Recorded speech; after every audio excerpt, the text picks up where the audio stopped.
Yung lumusob sa compound, wala daw dalang baril, sabi ni President.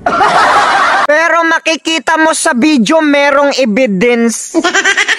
Yan ang Commander-in-Chief, hindi niya alam ang galaw ng kanyang Special Forces. Ayusin mo pag-command kasi baka malabag mo ang due process. Marami pa namang nag-aabang na ikaw ay mapaalis. Imbis nangarap kayo ng extension, baka mapababa pa kayo ng mabilis. Sabi niya para maiwasan daw ang sakitan, kailangan marami ang pulis. Tama nga naman kasi pag nakita nila na marami, hindi napapalag ang KOGC members. Sabi naman ng iba, ito daw ay martial law. Pero para sa akin ito ay to enforce the law. Kasi kapag hindi tayo sumusunod sa batas, inutil ang ating gobyerno. Kapag wala tayong batas, ang bayan natin ay magulo. O ito, nagsasalita na si Dado na galing sa hukbong Katihan. Pero ang masasabi ko naman, wag muna, Kapitan. Dahil bilang makabayan, hindi tayo nagpo-promote ng anumang kaguluhan. Ang dapat na pinopromote natin ay ang pagmamahalan. Oo, nakakaawa ang mga sibilyan. Subalit ang dalawang panig ay aking naiintindihan. Huwag natin sundin kung ano man ang ating nararamdaman. Doon lang tayo sa katotohanan. Ang pangyayaring ito ay hindi sapat na dahilan. Hindi ito ang panahon para tayo ay maglaban-laban. At hindi nararapat na kapwa Pilipino ay magsasakitan. Ang search warrant ay hindi naman kailangan. Kasi ang hinahanap dito ay tao at hindi naman kagamitan.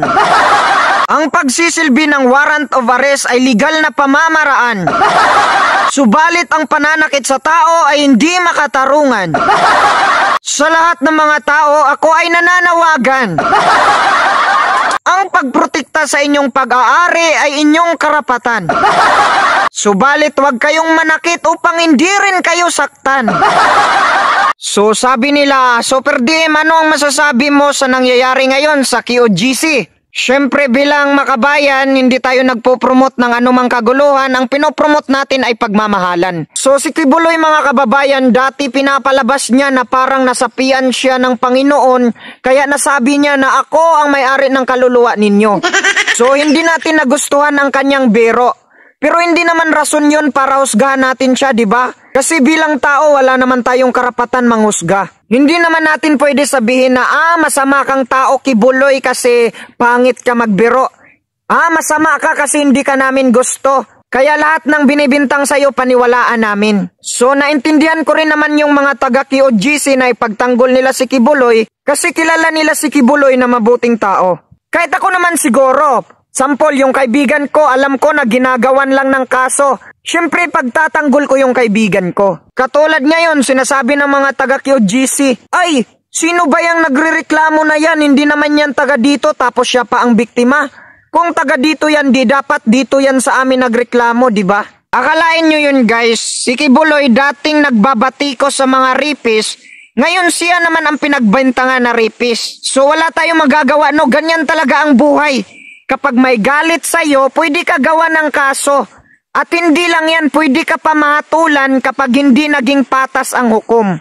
Tingin ko, guys, kung pinaglaban lang ni Kibuloy ang kaso niya, parang mananalo siya kasi sino ba naman ang maniniwala na si Kibuloy mangrip ng bata? Maraming ang mga babae na naghahabol sa kanya kasi gwapo siya sabi niya, di ba? Sabi kasi ni Kibuloy, hindi daw siya magpapakita kasi natatakot siya dalhin siya sa Amerika. Hindi naman pwede yun. Hindi kami papayag na dalhin ka sa Amerika. Kasi hindi naman tayo sakop ng Amerika. Isang paglapastangan yun sa isang malayang republika. Hindi naman kami papayag na mismong presidente ay lalabag sa batas. Ako, naawa ako sa mga tao pero naintindihan ko din naman yung pulis.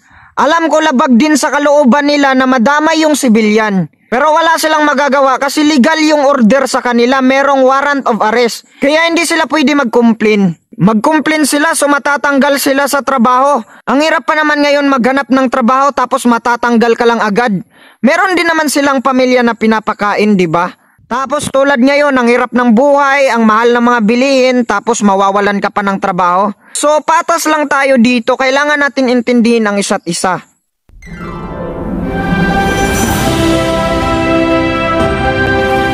So ayan, makikita ninyo ang mga pulis, wala silang kain, walang tulog.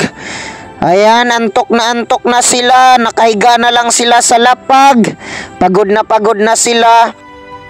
So labag din sa kanilang kalooban na madama yung civilian, pero wala silang magagawa kasi legal yung order. Pag hindi sila sumunod, matatanggal sila sa trabaho.